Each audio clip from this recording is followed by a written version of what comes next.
My name is Magdalene Seiler, Associate Professor and Faculty Member of the Center for Translational Vision Research. So I work to restore vision when most of the photoreceptors have died. And so we replace the degenerated photoreceptors with new photoreceptors that are coming from retinas produced from human embryonic stem cells or human pluripotent stem cells.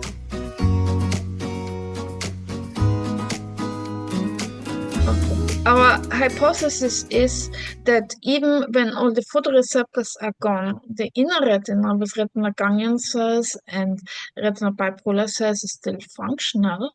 So if we can introduce new cells, they connect with the remaining inner retina, then eyesight can be restored. And we use as a model of retinal degeneration special rats that lose their photoreceptors, and in addition, they have a deficient immune system, so we can transplant human tissue without needing to provide them with drugs.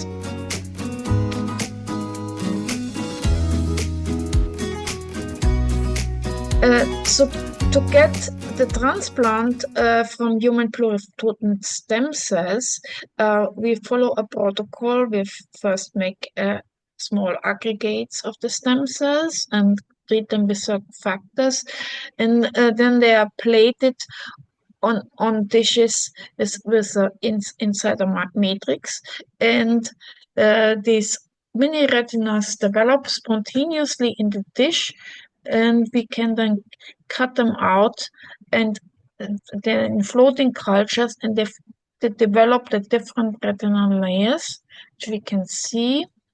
And then at a certain stage, we can take those so-called retinal organoids and cut pieces of them that contain the photoreceptor layer and transplant them as a sheet to the subretinal space of the rats.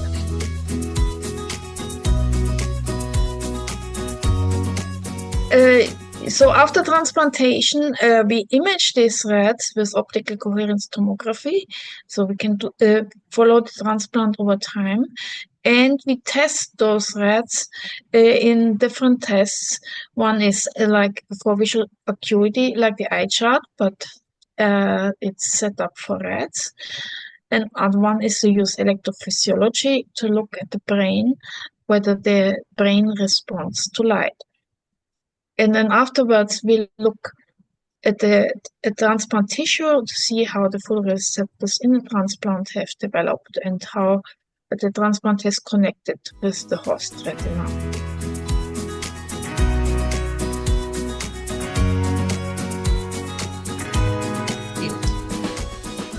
Yeah, so the one issue is to get consistent high yield of retinal organoids, because sometimes there are variations and you don't get as many as you can, and because of course also to transplant to the human eye, you would need more tissue than the transplant to a rat, and you need to be sure that each time you start the protocol, you get exactly the same outcome.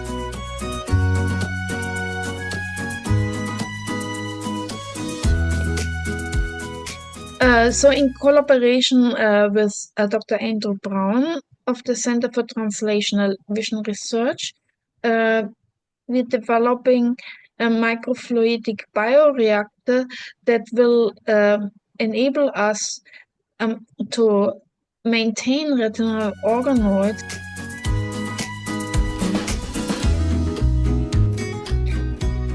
We have seen now in several different models that the transplants improve vision, but we still need to demonstrate the mechanism of action. We think it is because the transplant makes synaptic connections with the host. We see a lot of transplant-derived processes in the inner plexiform layer of the host retina. Okay, so the next step that needs to be completed is to develop these reproducible standard procedures, and to demonstrate that they're safe so it can be submitted to the FDA.